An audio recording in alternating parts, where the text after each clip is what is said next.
Mám tu pre vás, milé deti, príbehov vždy dostatok. Počúvajte tieto vety, sú zo sveta rozprávok.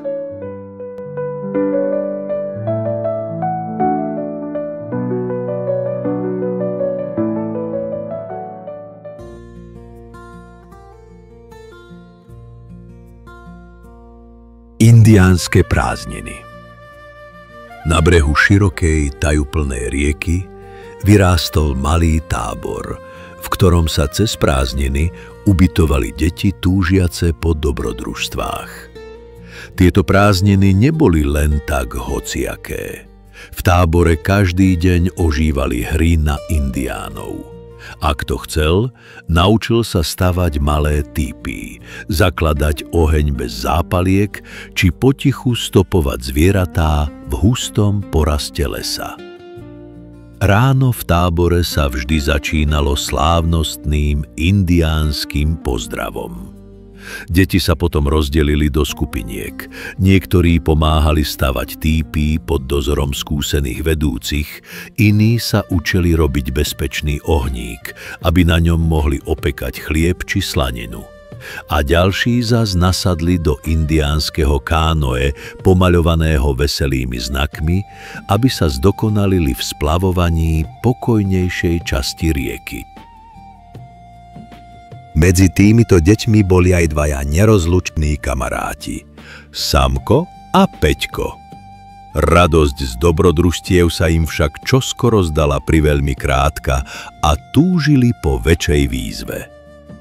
Jedného večera, keď sa už stmievalo, Samko pošepol Peťkovi: "Požičajme si kánoe a ukážme všetkým, že už sme dosť veľkí indiáni." Peťko nadšene súhlasil, hoci obaja vedeli, že by to nemali robiť bez dovolenia.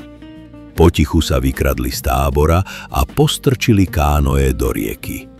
Spočiatku im šlo všetko ako po masle. Cítili sa ako ozajstní indiáni brázdiaci obrovskú rieku. Lenže obloha sa rýchlo zaťahovala a keď sa nad nimi rozprestrel tmavý závoj noci, napínavé dobrodružstvo sa razom zmenilo na nebezpečnú skúšku. Prúd bol silnejší, než čakali. Chlapci vôbec netušili, kde sa nachádzajú. Nemali svetlo a zavíjanie nočných tvorov im naháňalo hrôzu. Až za skorého ranného brieždenia sa im podarilo doškrabať ku brehu. Boli vyčerpaní, premočení a preľaknutí. Okolo seba videli len vysoké stromy a neznámy breh.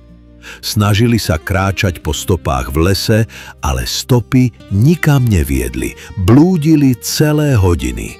Hladní a so strachom, že týchto indiánskych prázdnin sa už ani nedožijú v radosti. Zrazu sa Samkovi zdalo, ako by neďaleko zahliadol siluetu zvláštne oblečenej postavy. Peťko ju tiež zbadal, no najprv si myslel, že je to iba preľud. O chvíľku sa však pred nimi skutočne zjavil starý indián. Nevravel toho veľa, ale jeho tmavé oči pôsobili upokojujúco. "Pomôžem vám nájsť tábor," povedal tichým a rozhodným hlasom.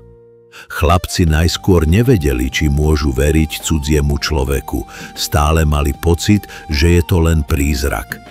Boli však v situácii, v ktorej nemali na výber.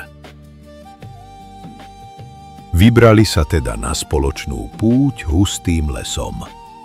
Cestou starý indián ukazoval chlapcom, ako spoznať sever podľa machu na stromoch, kde hľadať čerstvú vodu a ktoré bobule sú jedlé. Tiež im vysvetlil, prečo by sa k divým zvieratám nemali približovať prirýchlo a ako je dôležité rešpektovať les. Putovali spolu celý deň, až zapadajúce slnko ožiarilo dobre známe miesto. Bol to ich indiánsky tábor. Chlapci šťastím skoro vyskakovali z kože. "Poďte, ukážeme vám nášho záchrancu," kričali ostatným deťom a vedúcim. No keď sa otočili, starý indián už pri nich nebol. Len jemný vietor zašušťal v krovinách ako by sa s nimi potichu lúčil. Hoci im v tábore neverili, že im pomohol skutočný indián, Samko aj Peťko vždy s úsmevom tvrdili, že ich naozaj zachránil práve on. A na starého indiána nikdy nezabudli. Odvtedy sa v tábore každý večer rozprávali príbehy o odvahe, zodpovednosti a o tom, že ozajstný indián môže prísť na pomoc, keď to najmenej čakáme. Najmä, ak sme v úzkých a potrebujeme niekoho, kto pozná les lepšie než my. A tak sa dve malé chlapčenské srdcia naučili, že skutočné indiánske dobrodružstvá nie sú iba o sile a odvahe, ale aj o úcte k prírode a k radám skúsenejších.